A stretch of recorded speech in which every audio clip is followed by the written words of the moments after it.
നിലമ്പൂർ തോൽവിക്ക് ശേഷം പിണറായി വിജയൻ ഇനി എങ്ങനെയായിരിക്കും മുഖം മിനുക്കുന്നത്? വിജയ്, പിണറായി വിജയൻ ഒരു കമ്മ്യൂണിസ്റ്റ് മുഖ്യമന്ത്രി എന്നാണ് വെപ്പ്, അല്ലേ? വിജയ്ക്കും അങ്ങനെയാണ് തോന്നിയിട്ടുള്ളത്, എനിക്കും അങ്ങനെയാണ് തോന്നിയിട്ടുള്ളത്. പക്ഷേ ഇപ്പോൾ അദ്ദേഹത്തിൻ്റെ പ്രവർത്തനങ്ങളൊക്കെ തന്നെ ഒരു കോൺഗ്രസ്സുകാരൻ്റെ സ്റ്റൈലിലേക്കൊക്കെയാണ് പോയത്. ഈ മന്ത്രിസഭ തന്നെ ഒരു ജംബോ മന്ത്രിസഭയാണ്. PSC അംഗങ്ങൾ 19 പേര്. ഈ നിലമ്പൂർ തിരഞ്ഞെടുപ്പ് പോകുന്നതിന് മുമ്പ് തുടങ്ങിയ ആശമാരുടെ സമരം ഇന്നും തീർന്നിട്ടില്ല. പെൻഷൻ കൊടുക്കും എന്ന് പറഞ്ഞുകൊണ്ട് പെൻഷൻ പറയുന്ന കൈക്കൂലിയാണ് എന്ന് വരെ പഞ്ചില്ലാതെ ഒരു എങ്ങും തൊടാതെ. ഇപ്പം നിങ്ങളെ എനിക്ക് വിമർശിക്കണമെങ്കിൽ പഞ്ചോടെ പറയണം. വിജയ്ക്കെതിരെ എനിക്ക് എന്തെങ്കിലും പറയാനുണ്ടെങ്കിൽ പഞ്ചോടെയാണ് പറയേണ്ടത്. KC വേണുഗോപാൽ എത്ര പഞ്ചോടെ പറഞ്ഞു? സതീശൻ എത്ര പഞ്ചോടെ പറഞ്ഞു? പഞ്ചോടെ പറയാതെ ഈ പെൻഷന്റെ കാര്യം പറയാതെ പറഞ്ഞു. ഇങ്ങനെ എത്ര പെൻഷനാണ് അവിടെ മുടങ്ങിയിട്ടുള്ളത്? ഈ പെൻഷനുകൾ സർക്കാർ ചെയ്യേണ്ട കാര്യം, ലൈഫ് മിഷൻ, ഇതൊക്കെ പറഞ്ഞു എന്ന് കോൺഗ്രസ് നേതാക്കൾ പറയുന്നു. അപ്പോൾ ഇവിടെ നമ്മൾ വിഷയത്തിലേക്ക് തന്നെ വരാം. വിഷയത്തിലേക്ക് വരുമ്പോൾ ഈ മന്ത്രിസഭ, ഈ കോൺഗ്രസ് ആണ് സാധാരണ ഇത്തരത്തിൽ മുഖമിനുക്കലൊക്കെ നടത്താറുള്ളത്. ഇപ്പോൾ വിജയനെ എടുത്ത് ചോദിച്ചു ചിത്തരഞ്ജന് മന്ത്രിയാവണ കാര്യം. ഇനിയിപ്പോൾ മന്ത്രിമാരെയൊക്കെ മാറ്റും. ആരൊക്കെ മന്ത്രിമാരായിട്ട് വരും? മന്ത്രിമാരൊക്കെ മാറും. മന്ത്രിമാരൊക്കെ മാറി പല മന്ത്രിമാരും പുതിയതായിട്ട് ഇനിയിപ്പോൾ വരും. MP രാജേഷ് വരും. MP രാജേഷ് വരുമെന്നല്ല, MP രാജേഷ് മാറും. ഷംസീറിനെ മാറ്റും. അതായത് രാജീവിനെ വരെ മാറ്റിക്കളയുമെന്നാണ് പറയും. രാജീവിനെ വരെ എന്ന് പറയുമ്പോൾ ഓരോ ജില്ലയിലും ഓരോ മുഖത്തെയാണ് ഇവർ വെച്ചിരിക്കുന്നത്. രാജീവ് കൊച്ചിയുടെ മുഖമാണ് ഈ സർക്കാർ. രാജീവ് വളരെ കഷ്ടപ്പെട്ട് ജയിച്ച ഒരാളാണ് കളമശ്ശേരി. അപ്പോൾ ഇത്തരത്തിൽ ഈ പറയുന്ന രീതിയിൽ സർക്കാരിന് ഒരു മുഖമിനുക്കൽ പരിപാടി ഉടനെ ഉണ്ടാവും. സർക്കാർ ഒരു മുഖമിനുക്കൽ പരിപാടി ഉണ്ടായി. ഇനിയിപ്പോൾ കുറേ കാര്യങ്ങളൊക്കെ സർക്കാർ ജനങ്ങൾക്ക് ക്ഷേമമായിട്ട് ഉണ്ടാക്കും. കാര്യം ബ്രൂവറി വിഷയം പാലക്കാട് നിൽക്കുന്നുണ്ട്. പാലക്കാട് ബ്രൂവറി വിഷയം, പാലക്കാടത്തെ വിഷയം, അത് ശരിയാക്കണം. പിന്നെ എന്തൊക്കെ ശരിയാക്കിയാലും പാർട്ടിക്കകത്ത് സംഘടനാ തലത്തിൽ അതിഭയങ്കരമായി മൂല്യച്യുതി ഈ പാർട്ടിക്ക് ഉണ്ടായിട്ടുണ്ട്. പാലക്കാട് കൊഴിഞ്ഞാമ്പാറ പിന്നെ സമ്മേളനം തുടങ്ങിയപ്പോൾ മുതലുള്ള വിഷയമാണ്. അവിടെ മുതൽ ഇങ്ങനെ വന്നിട്ട് കൊല്ലത്ത് കരുനാഗപ്പള്ളിയിലെ പാർട്ടി വിഭാഗീയത, ആലപ്പുഴയിലെ വിഭാഗീയത, തിരുവനന്തപുരത്തെ വിഭാഗീയത, പാർട്ടി ഏകീകൃത വ്യക്തികൾ കേന്ദ്രീകരിച്ച് പാർട്ടി കൊണ്ട് ഇതാ വീണു. നമ്മൾ ഇതൊക്കെ പറയുമ്പോൾ താഴെ കമൻ്റ് ഇടുന്നവർ നമുക്കൊരു ഉണ്ടേ അറിയില്ല എന്ന് പറയും. സാർ, ഈ പറയുന്നവരോട് നമുക്ക് ഇത് പറയുന്ന കുറച്ചെങ്കിലും ഇതിനെക്കുറിച്ച് അറിയാവുന്നതുകൊണ്ടാണ് ഇത് സംസാരിക്കുന്നത്. കാര്യം PP ദിവ്യ ഉണ്ടാക്കി വെച്ച വിഷയം ഇനി വരാൻ പോകുന്നത് തദ്ദേശ ഇലക്ഷനാണ്. ഈ പത്തനംതിട്ട PP ദിവ്യ എന്ന മഹതിയുടെ പെരുമാറ്റത്തിന്, കണ്ണൂർ അവരുടെ പെരുമാറ്റത്തിൻ്റെ ഫലമായി നവീൻ ബാബു എന്ന ഉദ്യോഗസ്ഥൻ്റെ മരണം, PP ദിവ്യയുടെ പെരുമാറ്റത്തിൻ്റെ ഫലമായിട്ടാണ് നവീൻ ബാബു എന്ന ഒരു വലിയ ഉദ്യോഗസ്ഥൻ മരിക്കുന്നത്. ഈ വലിയ ഉദ്യോഗസ്ഥൻ ഭൂമി മാഫിയക്കെതിരെ കളിച്ചതിൻ്റെ പേരിലാണ് മരണപ്പെടുന്നത്. ആ മനുഷ്യൻ്റെ കുടുംബമുള്ള പത്തനംതിട്ടയിലാണ്. അവിടെ പാർട്ടി ജില്ലാ ഘടകം ഒരു വശത്തും പാർട്ടിയുടെ സംസ്ഥാന ഘടകം മറ്റൊരു വശത്തുമായിരുന്നു. അതെല്ലാം ഉണ്ടാകും, അതെല്ലാം ഇവിടെ വിമർശിക്കപ്പെടും. ജില്ലാ പഞ്ചായത്ത് ഇലക്ഷനിൽ എല്ലാം വിമർശന വിധേയമാകും. ഇതെല്ലാം വിമർശന വിധേയമാകുമ്പോൾ അതിന് ഉത്തരം പിണറായിക്ക് കൊടുക്കേണ്ടി വരും. പിണറായി തന്നെ ഇപ്പോൾ നമ്മളൊരു കാര്യം പറയട്ടെ, നമ്മൾ തന്നെ എല്ലാത്തിൻ്റെയും ഭാരം ഏറ്റെടുക്കുമ്പോൾ അതിൻ്റെ ആൻസർ, അതിൻ്റെ എല്ലാം എന്തെങ്കിലും പറ്റുമ്പോൾ അത് നമുക്ക് തന്നെ പറ്റും. ഇതിൻ്റെ ഭാരം 2 കൈകൾ താങ്ങും. ഈ ഒരു കൈ താങ്ങുമ്പോൾ ആ ഭാരം കൂടിയ ഈ കൈ ഒടിയും. അപ്പോൾ പിണറായി തന്നെ ഇതിനെല്ലാം ഉത്തരം പറയേണ്ടി വരും, അല്ലേ?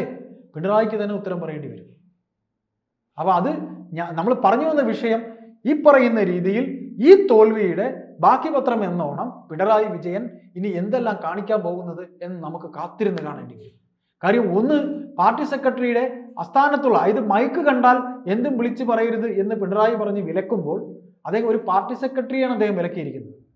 അദ്ദേഹത്തിൻ്റെ ആ ശരീരഭാഷയും ഒരു പാർട്ടി സെക്രട്ടറിയുടെയാണ്. നീണ്ട 15 കൊല്ലം പാർട്ടി സെക്രട്ടറി, 10 കൊല്ലം മുഖ്യമന്ത്രി, അങ്ങനെ 25 കൊല്ലമായി സിൽവർ ജൂബിലിയായി പാർട്ടിയുടെ അമരത്ത് പിണറായി വിജയൻ വന്നിട്ട് CPM-ന് കേരളത്തിൽ ഇപ്പോൾ മറ്റൊരു മുഖമില്ല.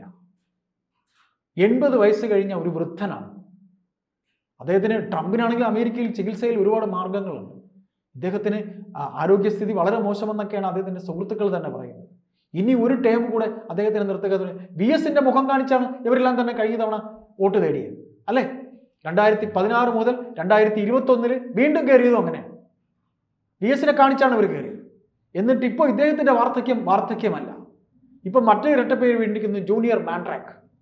മാൻഡ്രാക്കിന്റെ ശില്പം കൊണ്ടുവച്ച് സർവത്ര പ്രശ്നം ഉണ്ടാകുന്ന ഒരു കഥയുണ്ടല്ലോ ജഗതിയുടെ സിനിമയിൽ, അല്ലെ വിജയ്? അതേപോലെ മാൻഡ്രാക്ക് ആണെന്നാണ് ഇപ്പൊ പറയുന്നത്.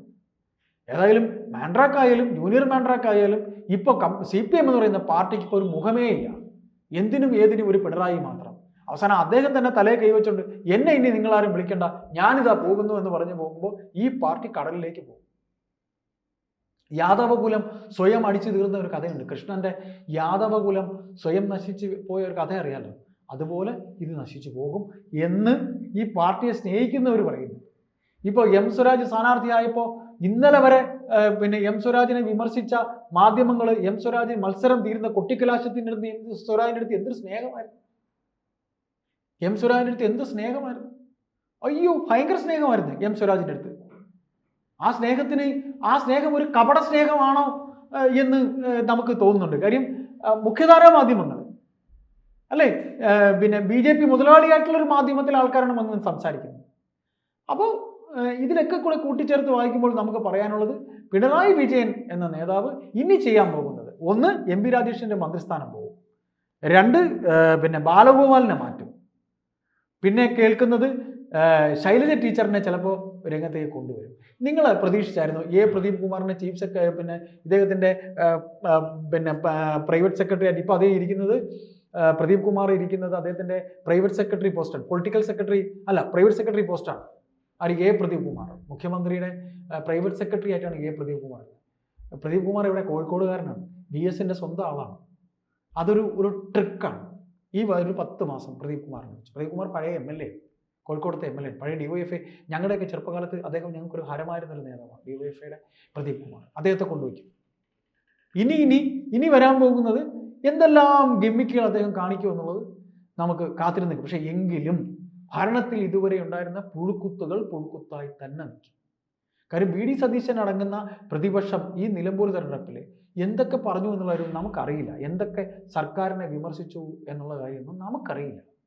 സർക്കാരിനെ വിമർശിക്കാനായിരുന്നുണ്ടെങ്കിൽ ഈ പറയുന്ന അൻവറിനെ എന്തിനു പുറത്താക്കണമായിരുന്നു? അൻവറിനെ കൂടെ നിർത്തിക്കൂടായിരുന്നു. പിണറായിസത്തിന്റെ തോൽവി അൻവറിലൂടെ ഉണ്ടാക്കേണ്ട കാര്യം സതീശൻ ഉണ്ടാവേണ്ടില്ലായിരുന്നു. സതീശൻ അതിന്റെ മൊത്തത്തിലുള്ള ക്രെഡിറ്റും അദ്ദേഹത്തിന് എടുക്കാമായിരുന്നു. അൻവറിനെ കൂടെ ബിഹൈൻഡ് ദ കർട്ടൻ നിർത്തിയോ അല്ലെങ്കിൽ പിറകിൽ നിർത്തിയോ സെക്കൻഡ് പേഴ്സണായിട്ട് നിർത്തിയിട്ട് ഫസ്റ്റ് പേഴ്സണായിട്ട് VD സതീശന് ചെയ്യാമായിരുന്നു. അതിനുള്ള ചങ്കുറപ്പ് അദ്ദേഹത്തിനില്ലേ? അല്ലേ, അദ്ദേഹത്തിന് അതില്ലേ? തീർച്ചയായിട്ടും. അപ്പൊ അങ്ങനെ അങ്ങനെയുള്ള ചില മാറ്റങ്ങൾ ഇനി വരുന്ന ദിവസങ്ങളിൽ നമുക്ക് കാണേണ്ടി വരും. ഇനി മന്ത്രിസഭാ വികസനം, ഇതുവരെ ഉണ്ടായിരിക്കുന്ന വീഴ്ചകൾ, പക്ഷെ അദ്ദേഹത്തിന് കഴിയുമോ എന്നുള്ളത് കണ്ടു തന്നെ അറിയാം. കാര്യം എൻ്റെ പരിമിതമായ അറിവിൽ നയനാർ മന്ത്രിസഭയുടെ മൂന്നാമതൊരിക്കൽ കൂടെ കേരളത്തിൻ്റെ ഏറ്റവും കൂടുതൽ കാലം കേരളത്തിൻ്റെ മുഖ്യമന്ത്രിയായിരുന്ന ഇതുവരെ നയനാർ മുഖ്യമന്ത്രിയായിരുന്നപ്പോൾ ആ മന്ത്രിസഭയുടെ അവസാന കാലം ഒരു കെട്ടുപൊട്ടിയ പട്ടം പോലെയാണ്. അന്ന് ശശി പൊളിറ്റിക്കൽ സെക്രട്ടറി ആയിരുന്നു. ഇന്നിപ്പോൾ സാമൂഹ്യ മാധ്യമങ്ങൾ ഇത്തിരി അലർട്ട് ആയതുകൊണ്ടാണ് ഒരുപാട് പ്രശ്നങ്ങൾ ഉണ്ടാകുന്നത്. ഈ സർക്കാരിൻ്റെ പകുതിയിലധികം ഫണ്ട് ഊരാളുങ്കലാണ് കൊണ്ടുപോയത്. അങ്ങനെ നിരവധി വിഷയങ്ങളുടെ ഉത്തരം ഈ പറയുന്ന പിണറായി സർക്കാർ ഇനി വരുന്ന ദിവസങ്ങളിൽ കൊടുക്കേണ്ടി വരും. അത് ഈ പറയുന്ന എന്താ പറയുക, പഞ്ചില്ലാത്ത പ്രതിപക്ഷത്തിനൊക്കെ എന്ത് ചോദിക്കാൻ പറ്റുമെന്നൊക്കെ നമുക്ക് ഇവരൊക്കെ നമുക്ക് കാത്തിരുന്ന് തന്നെ കാണേണ്ടി വരും. കാര്യം ഈ പ്രതിപക്ഷം ഇത്രയ്ക്ക് പഞ്ചില്ലാത്ത പ്രതിപക്ഷത്തിനോടൊന്നും അദ്ദേഹത്തിന് ഉത്തരം നൽകേണ്ട കാര്യമൊന്നുമില്ല. അദ്ദേഹം എന്ത് ഉത്തരം നൽകാനാണ്? അദ്ദേഹത്തിന് അങ്ങനെ ഒരു ഉത്തരവും നൽകാനുള്ള കാര്യമില്ല. ഞാൻ ഉത്തരം കൊടുക്കില്ല എന്ന് പറഞ്ഞാൽ എന്ത് ചെയ്യും? അദ്ദേഹത്തിന്റെ മകളുടെ കേസ് ED അന്വേഷണം, ഉദ്യോഗസ്ഥന്മാരെ ഒരു DGP നിയമിക്കാൻ അവർക്ക് കഴിയുന്നില്ല. ഈ 31 ആകുമ്പോൾ ദർവേഷ് സാഹിബ് ഇറങ്ങും. ആരാകും? പിന്നെ പൂരം കലക്കൽ തുടങ്ങിയിട്ട് വർഷം 1 ആയി അല്ലേ? ഇങ്ങനെ നിരവധി വിഷയങ്ങളിൽ ഇനി വരുന്ന മാസങ്ങൾ പിണറായി വിജയൻ കുരുങ്ങുക തന്നെ ചെയ്യും, കുഴയുക തന്നെ ചെയ്യും. മന്ത്രിസഭ ആകപ്പാടെ ജനത്തിന്, നമ്മൾ മറ്റൊരു സംസാരത്തിൽ പറഞ്ഞ പോലെ, ഇദ്ദേഹം ഈ പഞ്ചായത്ത് ഇലക്ഷനോടുകൂടി തന്നെ ഈ സർക്കാരിന്റെ ഭരണം അവസാനിപ്പിച്ച് തെരഞ്ഞെടുപ്പിനെ നേരിടുകയാണ് വേണ്ടത്.